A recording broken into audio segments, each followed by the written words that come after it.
If you don't want people to see your phone number on Telegram, then this video is for you. I'll show you exactly how to hide your number on Telegram to protect your privacy and stay in control of who can contact you.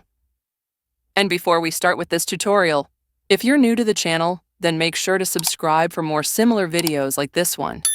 So let's start by opening our Telegram app on iPhone or your Android. It doesn't matter which phone you use because the process is pretty much the same. From here, I'm going to tap on this little gear icon at the bottom right corner of the screen in order to access my settings page, and this will give me a bunch of options related to my account. Tap on this privacy and safety option, and then select the phone number right here. You can see a section called Who Can See My Phone Number, and I will simply select Nobody. This way, your phone number will be hidden from everyone on Telegram.